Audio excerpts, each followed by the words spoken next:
Hello बच्चों, let's see this question. Question कह रहा है A is identity matrix and A is idempotent matrix and if I is identity matrix such that this happen. तो के की value पूछ रहा है क्या होगी। ठीक है ना। एक कंसेप्ट पढ़ाया जाता है आपको कि यहाँ पे लिख रहा हूँ कि अगर हमारे पास में दो मैट्रिक्स हैं ए और बी और वो दोनों कम्यूट्स करती हैं, ए बी की वैल्यू बी ए के इक्वल है, दोनों क्या करती हैं, कम्यूट्स करती हैं। तो हम देन है नहीं, तो हम क्या कर सकते हैं, तो हम जो है ए प्लस बी, ए प्लस बी की पावर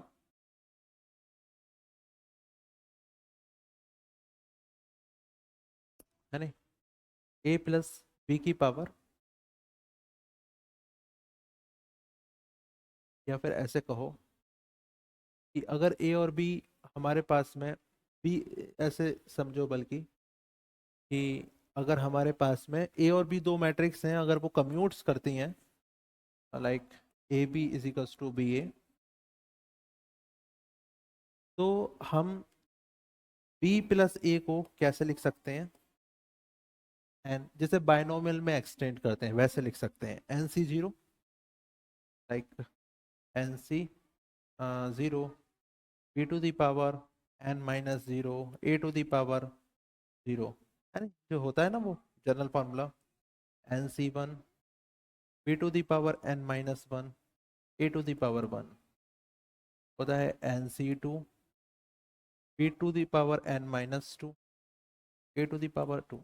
ये हम केवल तभी लिख सकते हैं, ऐसे चलता जाएगा, ये केवल हम तभी लिख सकते हैं जब हमारे बी ए दोनों मैट्रिक्स जो है वो कम्यूट्स कर रहे हो, अदरवाइज नहीं लिख सकते हैं। तो B N minus three A to the power three, ऐसे डॉट डॉट डॉट करते चले जाओ, और यहाँ पर क्या होगा, N C N minus one, B to the power कितनी हो जाएगी, एन में से एन माइनस वन करोगे तो one, A to the power N minus one, and जो last step n C n क्या हो जाएगा, बी की पावर जीरो और ए की पावर हमारी एन हो जाएगी, ठीक है ना। ओके, तो अब इसी में ये इसमें अगर हम बी की जगह अगर हम आई लिख दें, तो यहाँ पे लिखा हुआ है, तो बी की जगह अगर हम आई ले लें, तो देखो बी की जगह यहाँ पे देखो रखोगे तो ए आई आई ए, ये तो हमेशा ट्रू है, मतलब कम्यूट्स करती है, ए मैट्रिक्स आइडेंटिटी मैट्रिक्स के साथ कम्यूट्स करती है, ये ट्रू है। ए की मल्टीप्लाई आई से कर लो या फिर आई की मल्टीप्लाई ए से कर लो, तो ये रिजल्ट ट्रू है। तो यहाँ पर हम रख सकते हैं, मतलब ये रिजल्ट जो लाइन है वैलिड है। तो बी की जगह अगर हम आई लिखें तो आई प्लस ए की वैल्यू कितनी हो जाएगी, I plus A to the power n की वैल्यू, यहाँ पे जहां जहां बी है वहां वहां आई लिख दो, एन सी जीरो, आई रखो, आई की पावर कितनी कर लो, आइडेंटिटी की पावर कितनी कर लो, आई की पावर आप एन करोगे तो आई ही रहेगा, ठीक है ना, आई की पावर एन करोगे तो वो आई ही रहेगा, ठीक है ना, एन सी वन, है ना, आई की पावर कितनी भी कर लोगे तो वो एन ही रहेगा।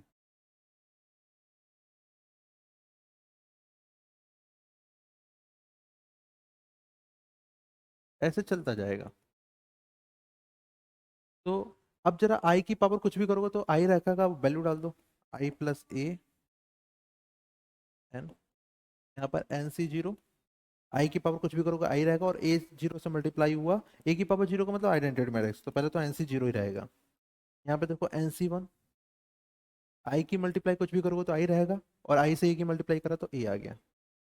एन सी टू, आई की मल्टीप्लाई कुछ भी करोगे तो आई रहेगा, फिर आई से ए स्क्वायर की मल्टीप्लाई करोगे तो ए स्क्वायर आ जाएगा। ऐसे ही एन सी थ्री आएगा, ए क्यूब आ जाएगा, और ऐसे चलते चलते चलते चलते n C N minus one, A N minus one आएगा, and then n C n power n आ जाएगा, ठीक है ना। ये यहाँ से हटा के मैंने नीचे लिख देता हूँ, बस N C N N C N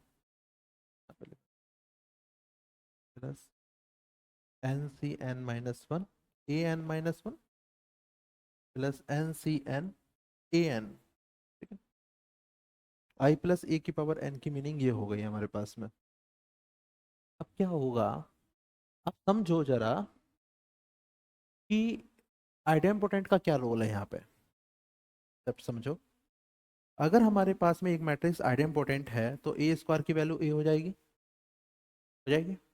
ए क्यूब की वैल्यू कितनी होगी? अगर मैंने ए क्यूब ले लिया, ए क्यूब को कैसे लिखोगे? ए स्क्वायर इंटू ए स्क्वायर की वैल्यू ए इंटू ए, यानी ए स्क्वायर की वैल्यू कितनी? ए। तो ए क्यूब की वैल्यू भी ए हो रही है। अगर ए स्क्वायर की वैल्यू ए है तो ए क्यूब की वैल्यू भी ए हो रही है। ए फोर को देखो जरा ध्यान से, ए फोर क्या है? A cube into A cube की वैल्यू अभी दिखाई आपको ए है, A into A, that is A square A. तो ए की पावर फोर की वैल्यू भी हमारी ए हो रही है, ए की पावर थ्री की वैल्यू भी ए हो रही है, ए की पावर टू की वैल्यू भी ए हो रही है। तो ऐसी ए फाइव की वैल्यू सारी आगे ऊपर की जितनी भी पावर है, देखो ए फोर, इसको क्या लिखोगे? ए फोर इंटू ए, है ना? ए फोर की वैल्यू अभी निकाली, ए आ गई, A into A, that is A square, that is फिर ए आइडेंपोटेंट है इसे।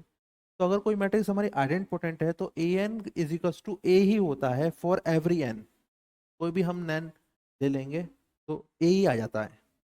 तो यहाँ पे जितनी भी ये पावर्स आ रही हैं, ए स्क्वायर ए इसका, ये सब क्या है? ए है। तो मैं यहाँ पे इसका यूज करता हूँ,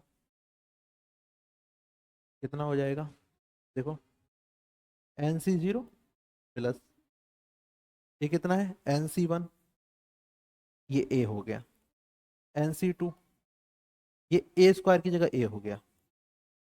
एन सी थ्री, ए क्यूब की भी जगह ए हो गया। और ऐसे ही चलता चलता n C N minus one, A n की पावर भी ये ए हो गया।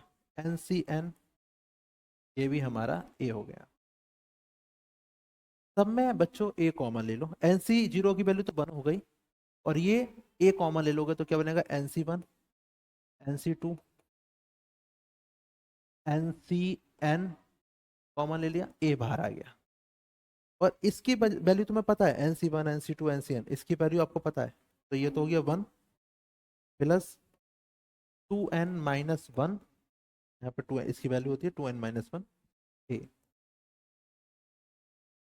आपके क्वेश्चन में कहा है कि I plus A to the power n, I plus A to the power n, ये हमारा कितना है? I plus A to the power n. आपके क्वेश्चन क्या कह रहा है? I plus A to the power n की जो वैल्यू है वो वन, ये वन लिखा हुआ है, प्लस टू एन प्लस के। तो टू एन प्लस के, तो के की वैल्यू कितनी हो गई? यहाँ से के की वैल्यू माइनस वन आ गई, नहीं आ गई? के की वैल्यू माइनस वन आ गई। तो option C is correct. Thank you बच्चों।